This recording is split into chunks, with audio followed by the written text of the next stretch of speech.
Mi nombre es Carlos Prieto, de profesión politólogo. He trabajado muchos años en los temas de conflicto y construcción de paz. Recientemente como asesor en la Comisión de la Verdad, pero también como consultor y asesor para procesos de negociación en su momento con FARC y con el ELN. Mi nombre es Gerson Arias, yo soy politólogo también y tengo más de 20 años de experiencia en temas de negociación, procesos de paz y construcción de paz. Fui el director de diálogo social de la Comisión de la Verdad aquí en Colombia y también hice parte de los procesos de negociación con las FARC y con el ELN desde la Presidencia de la República. El papel de los militares es fundamental en el trabajo que se realizó en la Comisión por varias razones. En primer lugar, porque definitivamente es una voz que hizo parte de los actores del conflicto, obviamente una voz institucional, y de cierta manera fue un testigo de esos hechos que ocurrieron. Desde una segunda dimensión es importante la voz de ellos porque algunos de ellos, integrantes de las fuerzas militares, son responsables de violaciones a los derechos humanos y a infracciones al VIH, y esto hay que reconocerlo y hay que escucharlo también. En tercer lugar, porque sí es importante que reconozcamos también el papel de las personas que pertenecieron a las fuerzas militares y son víctimas del conflicto armado, y una comisión tiene que escuchar a las víctimas. En cuarto lugar, es muy importante escuchar la reflexión de las fuerzas militares para hablar de la no repetición. Ellos hicieron parte del conflicto representando la institucionalidad y por tanto su voz es muy importante para hablar en lo concreto de lo que hay que cambiar en este país para que el conflicto armado no se repita. Y por último también porque dentro del mandato de la comisión estaba la indicación, la misión de escuchar también y saber reconocer las transformaciones positivas que habían tenido muchas instituciones. Entonces es una institución que hizo parte del conflicto, pero también a medida que pasaron los años hizo parte de los espacios, digamos, procesos de construcción de paz y fue adecuando su doctrina, sus políticas, y es muy importante también, teníamos la misión en la comisión de contar cuáles fueron esos ajustes o reformas institucionales que hicieron las fuerzas militares. Yo creo que hay como 4 reflexiones por hacer. Número 1 es que definitivamente se necesita mucho liderazgo desde las instituciones, a nivel político, a nivel, digamos, de los diferentes sectores que están llamados obviamente a contribuir pues en esta tarea de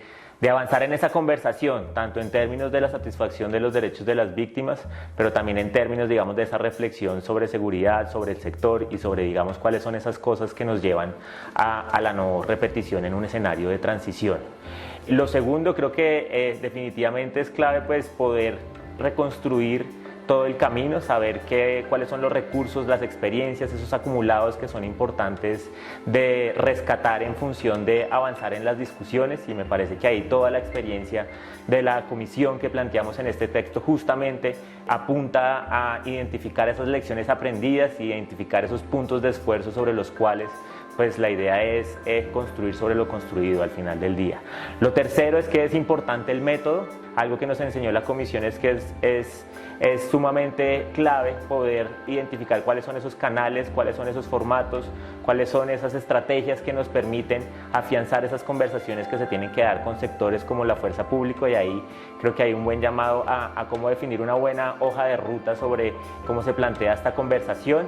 3, justamente creo que es la importancia de poder valorar y darle como un lugar muy importante a la escucha y al diálogo, y sobre todo tener apertura en esa escucha y en esa idea de cómo contribuir a esos diferentes objetivos que en su momento se trazó la comisión en su trabajo. Los militares ayudaron de muchas formas a este esclarecimiento de la verdad. Hay un principio fundamental, es que por primera vez en la historia del país hicieron parte de una negociación de paz que dio origen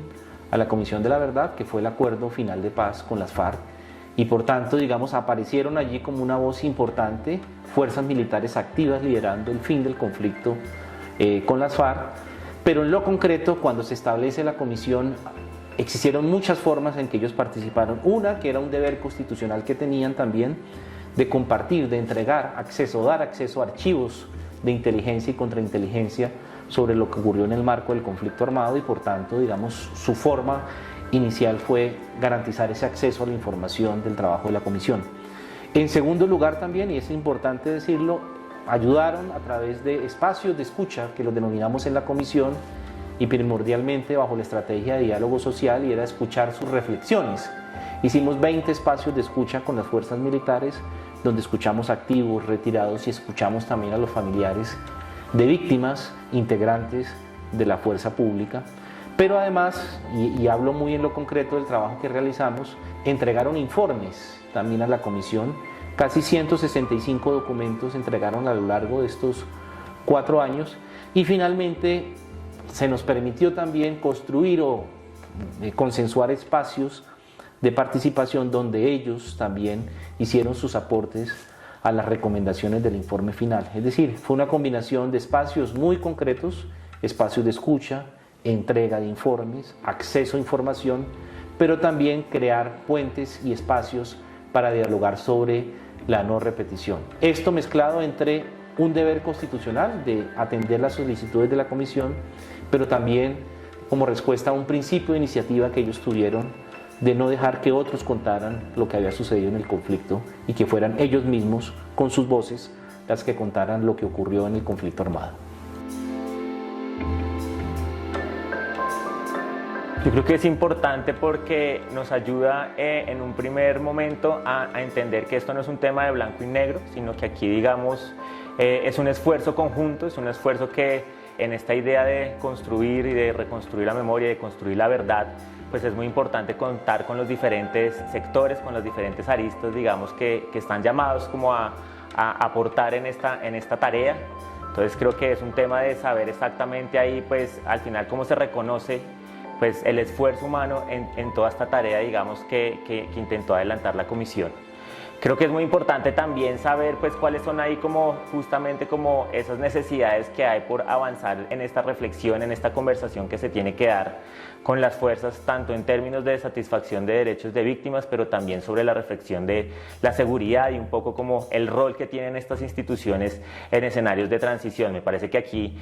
lo que hace el texto es justamente como generar algunas pistas y sobre todo identificar como algunos puntos sobre los cuales debería abrirse una conversación como sociedad, sobre la cual digamos pues creemos que se ha avanzado, pero pues de manera muy incipiente. Y lo otro, pues ya lo mencionaba, creo que es importante obviamente pues entender que más allá de las instituciones pues hay personas, y sobre esto pues también entender pues toda la complejidad que hay como en estas tareas de construir verdad, de saber exactamente en esta ruta de la satisfacción de los derechos de las víctimas, pues qué es lo que se necesita, cuáles son, digamos, como todas las historias, los dolores, las experiencias, y sobre todo pues como cuáles son esos temas sobre los cuales debemos avanzar como sociedad.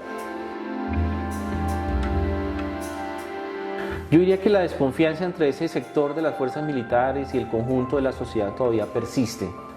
Lo que hicimos en la comisión fue reducir un poco esos márgenes de desconfianza,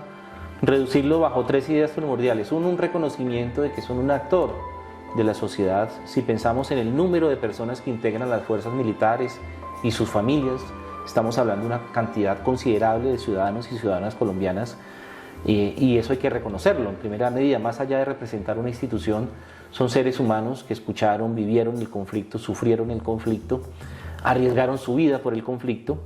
Entonces digamos que la desconfianza se reduce cuando hay ese reconocimiento. En segundo lugar, porque sí tomamos la tarea como comisión, y yo creo que es un ejercicio inédito en el mundo, de decirle a las fuerzas militares estamos dispuestos a concretar ese diálogo, y también hay que decirlo por primera vez, yo diría,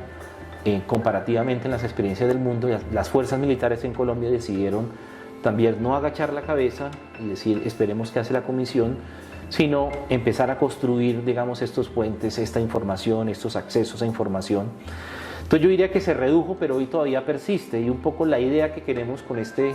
documento que estamos publicando con FESCOL es volver a retomar y abrir esa senda de discusión sobre, bueno, cuál es el rol de las fuerzas militares en escenarios de construcción de paz. Segundo, qué hace falta para superar esas desconfianzas, y consideramos que lo que hace falta sobre todo son más escenarios de diálogo, pero más escenarios también de reconocimiento, de responsabilidad de las fuerzas militares o de lo que hicieron integrantes de las fuerzas militares, que fueron hechos muy graves y que afectaron a muchas víctimas, y hay que avanzar en ese diálogo. Y por último también garantizar un ejercicio de cómo discutimos la ruta de las recomendaciones. Las recomendaciones son una hoja de ruta, no son para aplicar, digamos, a rajatabla, son temas en donde valdría la pena discutir como sociedad, y yo diría que reducimos esa desconfianza si después de la comisión, como en efecto se está empezando a hacer, volvemos a retomar el diálogo con las fuerzas militares sobre ellas, qué tienen que cambiar y el país qué tiene que cambiar para que el conflicto armado no se repita. Yo creo que hay ahí pues muchas valoraciones tanto en lo político pero incluso en lo operativo. Me parece que es importante poder identificar pues cuál es la necesidad. Yo creo que la necesidad es justamente poder generar consensos entre diferentes sectores sobre cómo se dan siguientes pasos en esta conversación muy importante. Creo que ahí es importante saber identificar pues que el informe final de la comisión pues es una oportunidad justamente para avanzar, es un punto de partida para seguir fomentando una discusión que se tiene que dar como sociedad, y en esa discusión pues saber justamente pues qué es lo que se necesita tanto en términos de conversaciones sobre temas específicos, a través de qué canales, cuáles son las metodologías más aptas que nos permiten tener estas conversaciones. Creo que aquí las recomendaciones justamente dan la línea en el sentido de saber pues cuáles son como esos obstáculos, cuáles son esos puntos de esfuerzo sobre los cuales pues debe hacerse cualquier otro espacio hacia adelante que intente promover este tipo de reflexiones y sobre todo pues impulsar procesos que conecten muy bien con lo que eran esos objetivos misionales que tenía la Comisión en materia de esclarecimiento, de reconocimiento y sobre todo muy importante cómo se promueven procesos frente a la no repetición. Ahí hay un gran camino por recorrer en términos de cómo avanzar tanto en lo nacional pero incluso en lo territorial en todas estas tareas que como lo mencionamos en el documento, pues la Comisión impuso, hizo su aporte, pero pues sin duda hay ahí un largo trecho por recorrer.